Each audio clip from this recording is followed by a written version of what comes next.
So this is the first training session we're going to do, and it's not exactly the training. What we're doing here is basically what we've seen as the problems we're having with the conveyancing procedure.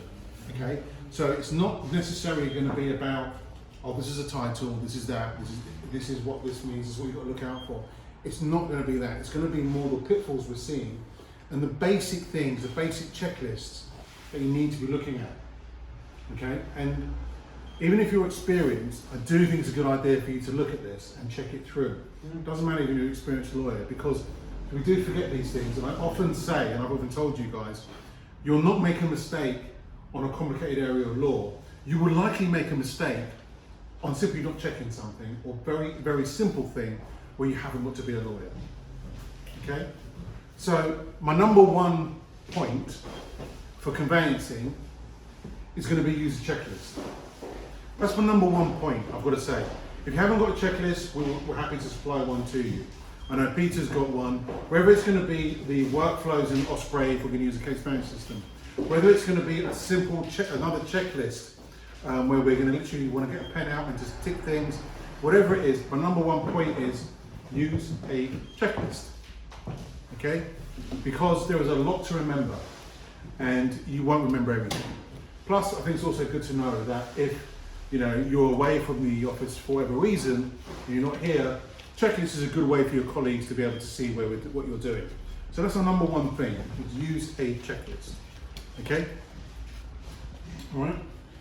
And no matter how experienced I am, I still use a checklist. Okay, and I've been doing this for 15 years. Okay? All right? So, first point, start at the beginning, know your client. Okay? Know who your client is and know who you're dealing with. Okay? If you're a company, you should investigate to make sure that company can do what it's going to do. But has that company got the authority? Is the company still trading? Is the company solvent? Who are the directors of that company? These are points which people just say, I'm acting for a company, it's my company, whatever. Have you checked the company? These are important points, because down the line, if the company doesn't have the authority to do this, then the authority to do a transaction, it's an issue. Now, if it's model A articles, it won't be a problem. But you should check to make sure that as at the date, they are a director. It's all public information, it's all easily found, all on Companies House. Okay? Know your client. Again, if you're dealing with a company, you should really have a company resolution. You should have a company resolution, and you should have also an AGM thing, an AGM meeting, sorry, for the company. Board meeting, yeah. An AGM or a resolution, board meeting notes, or a resolution from the company. That's what you should do. This is obviously something people don't realise. And it should be a case, a simple one, where there's a resolution, the directors agreed in this board meeting to enter into and sell this property. Okay? All right? People often don't do that. Okay? All right? Another issue, or that I found as well, simple things, is client care letters. Client care letter is there to protect us. Don't do a transaction with that client care letter going out. Check your client care letter. Does it have the correct fee in there? Have you protect yourself in there? Does it say, it should list the works you're doing? Okay, this is a common pitfall, where someone turns around and says, they give you a bit of extra work in there. Well, hang on a minute, it wasn't in my client care letter. I agreed what I was going to do with you. That's the way we should be working towards. Okay, and that actually goes from not just conveyancing, but all aspects of law. Suddenly someone throws out a deed of trust to you, and you're like, well, wait a minute, I agreed to sell your property. Well, sorry, I agreed to buy your property. I don't know about deed of trust, that's what my quote is based on. They can't argue the point. It's a pitfall, because if it goes before the legal ombudsman and you haven't covered yourself in there, it could go against you. Okay? All right? So that's another one thing, is know your client and your client care letter. The other common pitfall, and this sounds really obvious, but again, is that I've noticed this once or twice, is read everything. Read everything. This is not me telling you how to be lawyers. This is something which people do not do. You have to read everything. In law, one word can make a massive difference. One document can change everything. You have to read everything you go through. If it's a new build, yes, that means reading every new build documentation they supply you to. They quite often try and dazzle you with documents.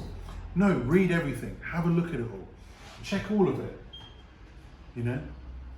You've got to read it all carefully, don't assume. Because, I mean, we had an example today where someone said to me, look, I've got the mortgage offer. I said, okay, let me have a look at it. It wasn't the mortgage offer, it was the covering letter. He didn't read it, okay? I said, no, I need the mortgage offer. Okay? It's no good to having the covering letter. People make mistakes. So you read everything you've got. Make sure you have everything you need. Check it all. Okay? Comes down to, for example, restrictions. Okay? Read the restriction. Read what it applies to. Read it all. Check it all. There's a restriction on the title, and I see this time and time again. People have a restriction. They turn around and I say to them, have you read the restriction? Have you said it deals with what it complies with? Have you read the lease, every single page in full? Okay? Have you done that? Does it tally up? Okay? You've got to read these things. That's, again, another common pitfall. People just assume, oh yeah, well, it's a restriction. Hang on a minute. Don't take what the managing agent says. Don't take what the seller says. Read the restriction, read the lease, and you say to them if they've done something wrong. Okay? Another common pitfall is mortgage offers. And this comes down to, again, about reading everything. Okay? Read every single thing of your mortgage offer. What we used to do is we used to get the mortgage offer. Quite often it would be printed. Okay? Back then, I would get a big red pen and I would start from the beginning. Okay, my client's ID, and I would check my client's name with the ID, not with what's on the contract. You get your client's ID out. That's what you're working towards. So you get his ID out. Right. Check his ID. I'm checking it with the red pen with the what's on the mortgage offer. And I'd have to see his full name. And I'd tick it. Right, done that. Now again, if you're going to use a checklist, it's good to put this on the checklist. Ticked it. Then I'd go to the address of the property. And I would tick that. Okay, address of the property. Wonderful. I've ticked that. Excellent. I've got it right. And it would literally be a case of where you have to look at it. If it's a first floor flat and the lease says it's a second floor flat, that's an issue. If the postcode is different, that's an issue. You've got to read every single bit. Read your mortgage offer in full. It's good to read these things. Okay? Then you have to go back and you make sure you check your special conditions. A mortgage offer may have special conditions on it. You've got to read these. We got caught out with a lawyer who didn't read actually the special conditions on a valuation report, and it was Japanese knotweed. And the money wasn't going to be released unless we supplied them with a particular warranty. Now that was a scary moment. Okay. Now we were lucky enough that we had the warranty and we could supply it, but it came down to them not reading the valuation report. If it is supplied to you, read it. Okay. Ray, you've got a question? Sorry. What do we do with lenders that don't provide us with copies of their valuation reports? That's an excellent question. I try to always ask for one, actually, if I can get it. Mainly because I like to see what the value was valued at the property, and he'll give a description of it. And plus, I think it's quite useful for requisitions, so I try to do so. If they don't supply one to you, then you can only go by what the mortgage offer is. But as long as you check the address, the details, the basic points, and the special conditions. Okay, but the point is, if it's supplied to you, usually it's supplied to you for a reason. Okay, which means you've got to have a look through it, and you've got to look through every single point.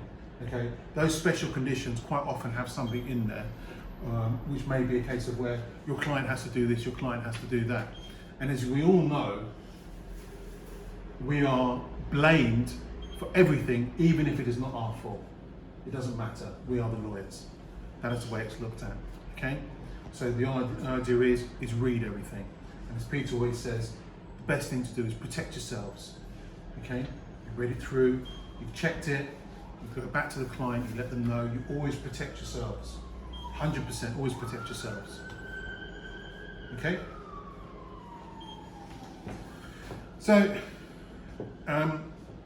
that's something else. I have another recent case where someone didn't check the ID, didn't check the name, and didn't check the mortgage offer, and we submitted a certificate title. Happened to be that there was middle names, and it was someone's. It was a foreign client who had a different name abroad and a different name here, and it was a little bit. It was a bit different. Now, again, it'll probably be okay, but it's nice to have these points before you exchange. And it was simply a case she didn't check the actual ID. Okay, you have to check the ID itself. Recording. Yeah. So that's the point. We want to check that. Okay. All right. Also, a common pitfall is if you're using a case management system, update your documents, update your information. Okay. If your client's ID comes in, update the information on the case management system. Make sure you've got your client's full name on there. Because if you're trying to do a transfer deed, because it generates it automatically, and you haven't got your client's full name on there, that's a stupid pitfall. Update, so check your client, so you've got your client's ID, right, update the information. You've got the title, update the information on the case management system. Okay? Always go with that. Okay? All right? So I've covered, discussed mortgage offers, okay? I've had a look at discussed contracts and titles and everything else, okay? And about the idea of just reading everything, okay? So another common pitfall we have, as which Peter always discusses about, is OS1s and completion dates. All right, we should have, and it seems this all sounds very easy, very obvious, but it's a common issue. The OS1 is not dealt with correctly. When you do an OS1, okay, you have the title in front of you, you have your mortgage offer in front of you, if you've got a mortgage offer, or if you do it with a client, you have your client's ID in front of you, okay? When you do the OS1, make sure you check any of the title as well. Make sure everything tallies up.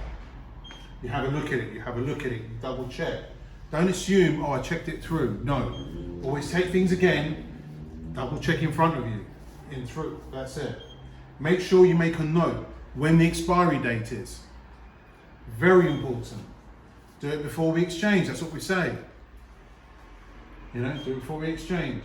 If it's a long time before completion, do it before you complete as well. Okay, the client's not going to care about paying a £3 fee. They'll be more concerned by the fact of the matter is if you missed it. Write these dates down. If it comes back, it's not registered, even if it's at the land registry. My advice, remember, OS1 official searches, it is a queuing system. That is what it is. So while it's at the land registry, it's wonderful. Okay, but I've seen it happen. It's at the land registry. Okay, you've got, you're protected. Your protection expires. It's still at the land registry, so you're okay, it's fine. Requisition comes in. The requisition is not dealt with. It is a queuing system. So someone afterwards has put in a charge or something. Okay, and I've seen this happen. It expires at the land registry because you've not dealt with your requisition because you've forgotten about that.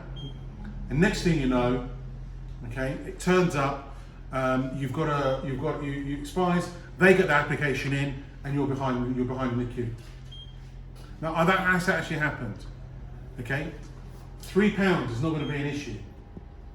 It's more of an issue if we don't do this.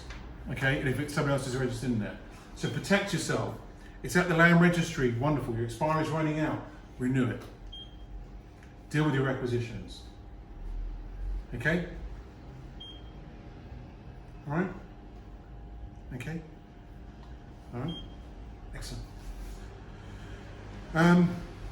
Completion dates, again, you know, the completion date, you always again check your put your completion dates in the completion diary, whatever system you have, put them in there.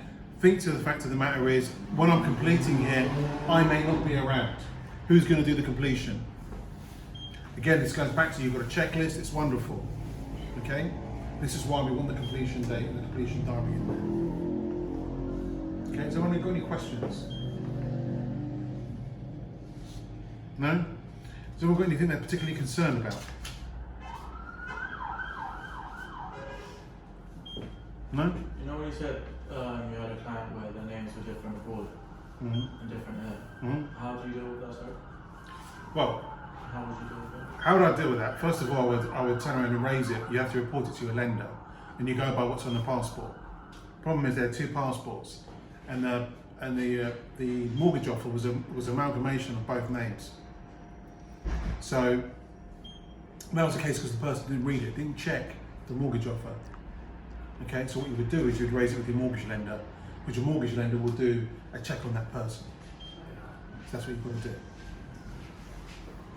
Normally what we would do is we just always write to them and just say, please confirm you're happy to proceed. That's it. And then if they come back to you that they're happy to proceed, then we'll Okay. Just going, I want to do touch a little bit on new builds and leases and everything else. Okay, I'll do a separate new build training session, but I just want to touch on it a little bit because it is a big pitfall for people. Our new builds, our help to buy, are these type of things. It's a big pitfall, I know that. My approach with it is I literally strip it down. Okay, that's my approach. And it's the same approach I use with a freehold title. And it's up to you if you want to do that or not.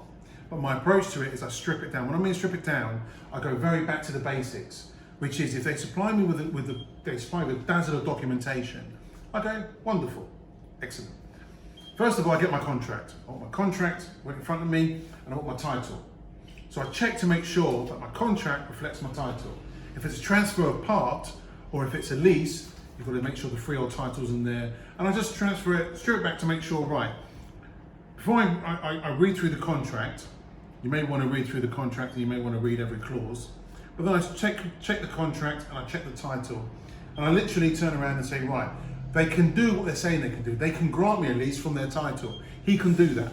Wonderful. How is he doing it? Is he doing it by transfer or is he doing it by a lease? Okay, excellent. He's doing it by a lease. Right, wonderful. He's doing it by a lease. So I then look at the lease. I then read the lease fully and say, okay, so he's doing it by lease. He's granting me a transfer. So I look at the lease and I have my checklist for my lease, which is, okay, the ground rent issues are fine. I know who my client is. Okay, right, names aren't correct. I'll sort that out. Right, I'll make an amendment. I'll make an amendment there. Right, the freeholder is excellent. Okay. And I check there, have I got he's granting a lease, right, for this ground rent. Right, the ground rent provision's okay. Rent review, right, I've got that, so I've ticked that point. Then I look at the property. Is it the property I need? I literally do this for every single one. Is it the property I need? Right, okay, excellent. Now, can my client get to the property? Okay, so can my client get there? Has he got the rights? Right, the rights are in the lease. Okay, I stop there. How are they granting those rights in the lease? Oh, they own the freehold. Oh, the freehold gives them the rights. Okay, excellent. So they've got the rights, so they can do that. Then I've got the reservations. Then I check my covenants. So then I check my lease. So I'm happy with my lease. So I literally do it a case of where this is the property I'm getting. Can the person get there? Is the ground rent? Okay, right, I've checked the lease. Excellent. Right, it's a new build. Okay, so has he got the planning to build it? Yes, he's got the planning to build it. Right, where's my planning permission? Here's my planning permission. Right, he can build it. Excellent. There's planning conditions. Right, have they discharged those planning conditions? Yes, they have. Right, excellent. He's built it. Has he built it safely? Ah, he has. Here's the building regs. He's built it safely. Excellent. Do I have a final certificate? Brilliant. Excellent. So he's built it safely and now he's built it. Do I have a warranty for it? Ah, I've got a warranty for it. Now, how does my client get that warranty? I literally break it down like that. Now, by breaking it down like that, and I'll do a separate new build thing, it doesn't become scary then. Eventually, before you know it, you've read every single document. Okay, and I usually have an information sheet as well. That's the best way to tackle a new build. Okay, and with Help to Buy, again, it's just reading all the information. All the steps are there. It's good to read these things once. and it's literally breaking it down. Right, I've got to do this. Here's a checklist. Right, I've got to do that. That's as simply as that. It's taking just steps. The biggest tip I can say to you guys is do not cut corners. That's where you're going to make a mistake. I know I'm not sorry if I'm sounding pedantic or I'm trying to teach you things which you say, well, I know all this, Ali. What are you teaching me this for? This is honestly where you will make an error. Okay, some of you have made errors like this in the room. It's fine. But this is where you will make an error. It's unlikely, in my opinion, you're going to make an error on a complicated title. Okay? You'll make an error on the fact of the matter is that you haven't checked the mortgage offer with the name. Maybe you haven't checked the restriction and read the restriction like I told you to do. Read the restriction, go back to the lease. Maybe you've not done that properly. That's where you'll make a mistake. Okay? All right? On undertakings as well. Okay, finally, just to touch on undertakings, because these can be an absolute hazard. Undertakings should always be SMART. Specific, measured, accurate, realistic, and timed. Okay? That's specific, measured, accurate, realistic, and timed. And I literally go through that. Is the undertaking I'm giving, is it very specific? Is it accurate? Is it correctly identifies? I undertake to register this lease. That's a stupid undertaking. I undertake to submit an application to the land registry to register this lease within the 2 months of completion of this date and to use reasonable endeavours to answer the requisitions from the land registry. Specific, measured, accurate, realistic, and timed. Never have an open-ending one. Okay? Always get your undertaking signed off, and always remember to get it. You should, every single undertaking, actually, you should get it discharged as well. Okay? All right. That's the end of the training. Anyone else want to say anything at all? Anyone want to add any questions? Anyone got any problems? No? No? All good? All good? All good? Thank you very much. That's it. Thank you.